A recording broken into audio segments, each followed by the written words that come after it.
khehla lami laba abayiziguli abangithinta eceleni bazokuthola ukusizakala kulomhla ka8 nje wakusasa othi ufuna ukugezwa mahala sizokugeza ungasabi mawuthole yonke imininingwane yami umuntu ofuna ukuzogezwa ngiyaye ngimtshele uphatha imali engango 50 rand eye transport kuphela imininingwane eminye uyithola kumina efonini impande khehla lami into esiyiphethe kakhulu impande nokujula nje entweni yomuntu kunikeza umuntu isikhathi sonke masimsebenza simsebenze ngokubhekisisa kakhulu inkinga asuke eze nayo wayibeka etafuleni sichitha amathambo sibone ukuthi inkinga yomuntu ikuphi ukuze sikwazi ukuthi sibone ukuthi lo muntu kufanele simsize kuphi qhawela kithi nguzwide wasehluhluwe angikubingelele la kuyizwide production qhawela kithi siyabingelela sibingelela amagumbamano omhlaba sibingelela bonke abantu esibabukele kwizwide production sibingelela amakhosi sibingelela uhulumeni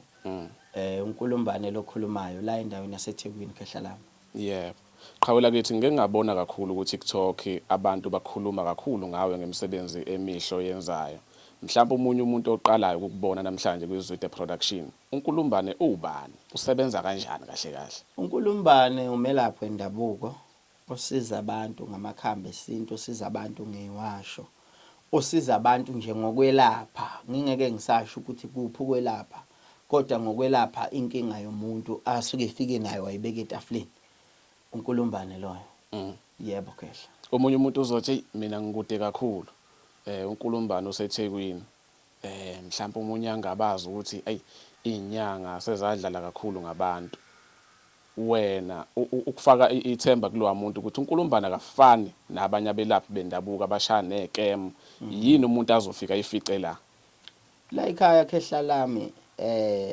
kuyalashwa kuyagezwa kwenziwa yonke into yokwelapha la ekhaya umuntu simsebenza in return simsebenze ngokumnikeza allowance isikhathi sithi hamba ubuye uma ngabe into yakho yenzekile uma ngabe into yakho ayenzekanga siyayisithi hamba ubuye ngoba usukukhokhile kokunye usukungakhokhile futhi masikade sikusiza khehla lami mhlambe ukubuyisa ithemba kumuntu singasho nje lawo mazwi ukuthi umuntu uyasizakala ngayo yonke indlela asuke efisa ngayo abanye bagxile kakhulu empandeni njengobusho ukuthi ukwenza konke kodwa ngifisa ukwazi ukuthi abantu abaningi abasezakala la ekhaya kusuke kuyimpande noma kusuke kuyini impande khehla lami into esiyiphethe kakhulu impande nokujula nje entweni yomuntu kunikeza umuntu isikhathi sonke masimsebenza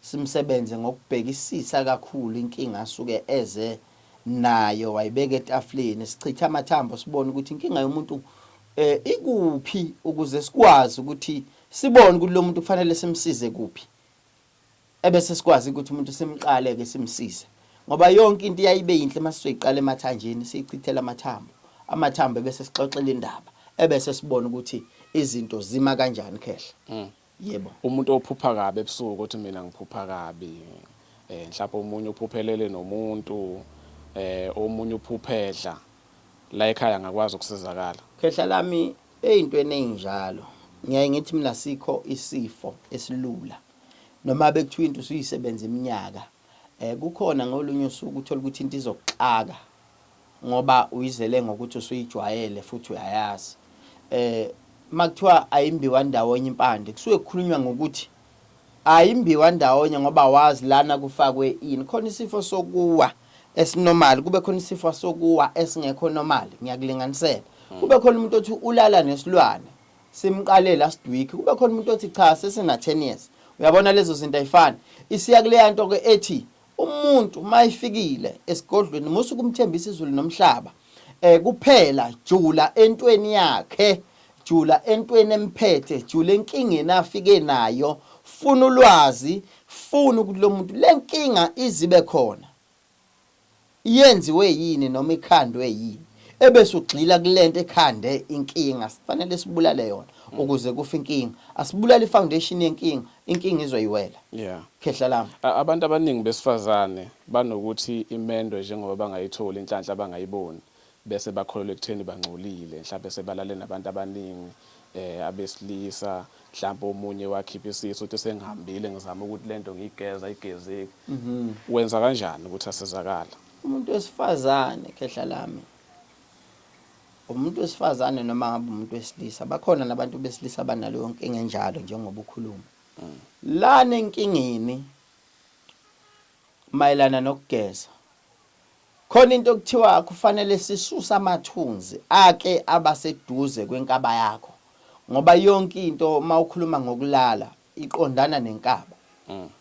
Inkaba ithwebula yonke into emntwini ebese ikhanda ibhadi, iyakwazi inkaba ukudonsa ibhadi emntwini futhi iyakwazi ukudonsa inhlanhla emntwini, ebese kubheduka izinto zomuntu noma kudilika izinto zomuntu ukuthi azingenzeki kahle ngesimanga sokuthi umuntu usuke naleyo nkinga ukuthi akusaganeki, akusenzeki izinto ezinhle. Ikhona into ethi umuntu uyakwazi ukuthi agezeke enkingeni abhekene nayo, sijule enkingeni abhekene nayo. There is why ngithi mina umuntu ufanele ngikusebenze in return, ngikusebenze uhambe namhlanje ngikusebenzile, buya in 7 days, buya in 14 days, buya ngaleso sikhathi ozobuya ngaso usho cha ngiyibonile into inhlantsana yenhlanhla, ngiyibonile inhlantsana yomehluko. Futhi mangabe umehluko awubonanga, buya siphinde sikusebenza. Angithi ukhokhile, kufanele ukuthi usetshenzwe ngayo yonke indlela. Akufanele ngiphinde ninakhokha ngoba phela ngikhokhisile ekuqaleni, fanele kodwa ngikusebenze into yakho ize yenzeke khehla lami, ebese ukwazi ukusizakala.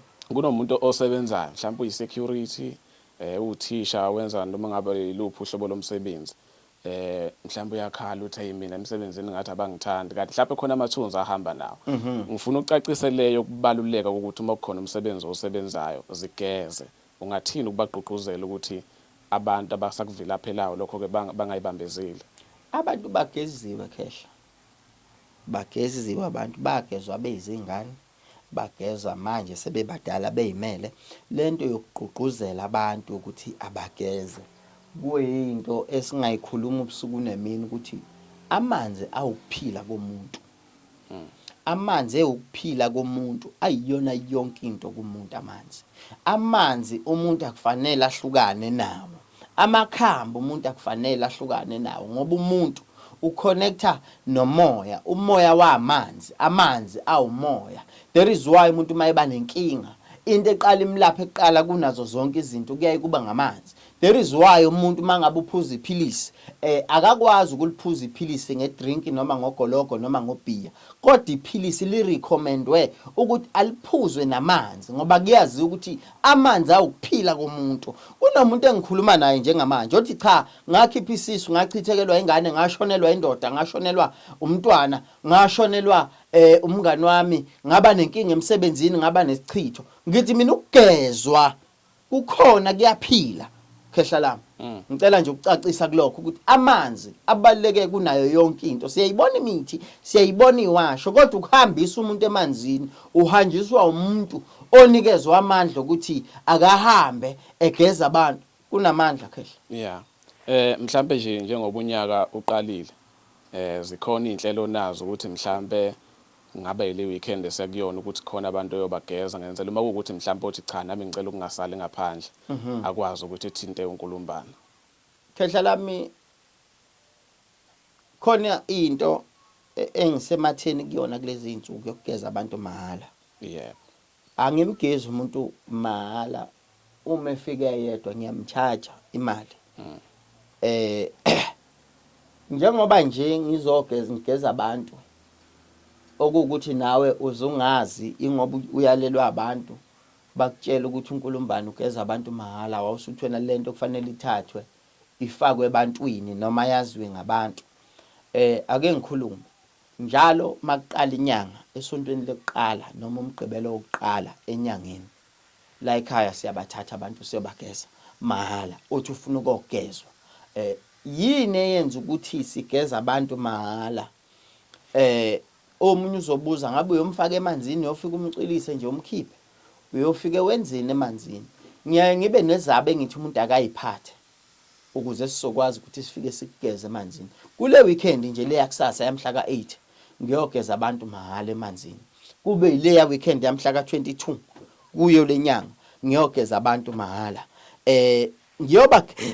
ngiyobagezelana abantu mahala. Ngifuna umuntu othi akasebenzi, ngifuna umuntu othi uyasebenza, ngifuna umuntu othi nginenkinga yesichitho, ngifuna umuntu othi nginenkinga yesilwane, othi uyafisa ukuthi ayogezwa kodwa amandla kanawo. Nothi unawo amandla ukuthi akhokhe enyangeni, naye ngithi akasondele ezogezwa.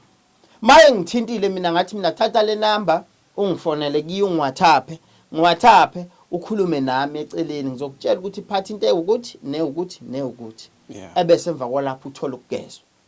Kunabantu abasuka eGoli, abasuka eMpumalanga, abasuka eKapa, eSeastern Cape, abasuka koMpangeni kanjalo ngokuhlukana kweindawo. Ngiyaye ngimtshela umuntu ukuthi cha, mawufikile la ekhaya uzogezwa ayikho into ophoqwa kuyona ukuthi uyithathe. Ngabe isiwasho sala ekhaya uyasifisa ukusithatha, awuphoqiwe ukuthi usithathe ngosuku lokuthi sisuke sigeza abantu mahala. Into isuke ithi sizogeza abantu mahala, awuphoqiwe ukuthi uthathe isiwasho, awuphoqiwe ukuthi uthathe umuthi. Into osuke uzoyenza uzogezwa wena, umuthi uzochargewa wona eceleni, isiwasho uzochargewa sona eceleni. I-transport umuntu uzoyikhokhela kodwa i-service yami yokugeza umuntu mahala isuke ikhona, iyona esuke imahala. I-transport usuke uzoyikhokhela ngoba ngiqasha amatekisi asuke ezothatha abantu abahambisa emfuleni aphinde ababuyise, ngoba bonke abantu bafikela la esigodlweni, abafikele emgaqeni, ahlanganele workshop, ahlanganele garage, kodwa sihlanganela la esigodlweni umuntu ngamunye ngaphambi kuba sihambe ebese ngimphahlela ngithi cha ngicela sihambe siye manje. Ngithi ngiqale ngakuphahlela ngakubika la ekhaya ukuthi sekufikile abantu kanje, isithunywa nengilozi nedlozi aliphume nami lihambe liyosiza labantu bakwazi ukuphila kahle. Yebo, mhlawumbe nje singakaphumi kuyona usasanda kuyichaza kahle kangaka. Omunye umuntu ozothi hayi uzoyida kamnikeza ithuba ashiye inamba ukuthi utholakala kanjani umuntu ofisa ukufika. uNkulumbane ulana endaweni yaseThekwini la eLindelani. Abanye bangigcine ngisemeyivile. Sengilana eLindelani, ngathenga indawo eLindelani ngikhona. Abagibela amatekisi ngiyaye ngithi mabesuka eThekwini abagibele lapha neMashurenke workshop, uthatha imoto eyeLindelani, ubusungifonela ke ngesituphi ukuthi wena wehla ufuna uzokwehla kuphi ngikutshele. Mina ngitholakala enambeni ka 0683311832 ilapho uNkulumbane atholakala khona. 0683311832.